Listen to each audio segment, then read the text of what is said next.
He's the only hitter to win 4 batting titles in 2 separate decades. He has the best career batting average of any player since 1940.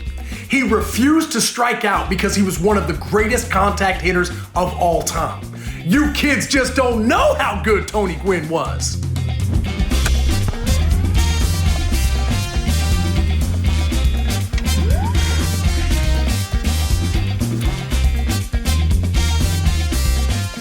When it comes to the discussion of the greatest hitters in MLB history, Tony Gwynn's name is always sure to come up. In his 16 full seasons starting in 1984, Gwynn made the All-Star team every year but one.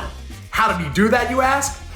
By hitting at least .309 every season and topping out at .394 in 1994. Had the player's strike not ended the season earlier, he could have become the first hitter since Ted Williams in 1941 to hit better than 400. It's easy to see why Tony Gwynn racked up so many hits. He just didn't strike out. From 1991 to 1996, he didn't strike out more than 20 times in a season. That's unbelievable. He's the only Hall of Famer in the last 50 years to have more career doubles than strikeouts.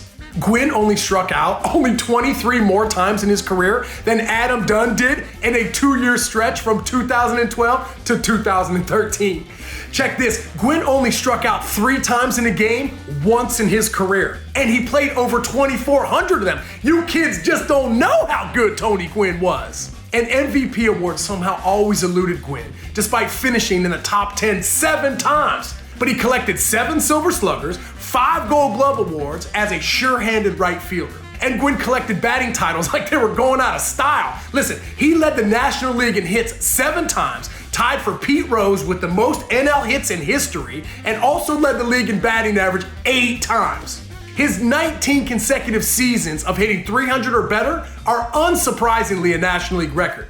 Sure, Pete Rose is the all-time hit king, but even the hit king himself could never dream of reaching Tony Gwynn's career batting average. Rose would have to come back and get a hit in 750 straight at-bats, and he still wouldn't have a higher batting average than Tony Gwynn.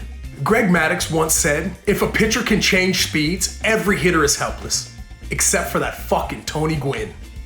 Gwynn faced Maddux and Pedro Martinez 143 times in his career, and he didn't strike out once. What? And you wouldn't think his hitting could improve much more, but it did when it counted the most. Listen, Gwynn was a .371 hitter in the World Series, and although he only played in 2 World Series and the Padres lost both, Gwynn bolstered his legacy under the bright lights. The jovial, fun-loving Gwynn retired with 3,141 hits and played all 20 seasons with the San Diego Padres in an era when free agency started booming. And he was an easy choice as a first-ballot Hall of Famer in 2007. Tragically, just 7 years later, Gwynn passed away after a battle with cancer. But not before he got to see his son, Tony Gwynn Jr., play parts of 7 seasons in the big leagues. Gwynn is remembered as a member of a bygone era, when superstar hitters consistently flirted with a .350 batting average. He may well be the last hitter who ever fits that mold. The type of player we're unlikely to ever see again.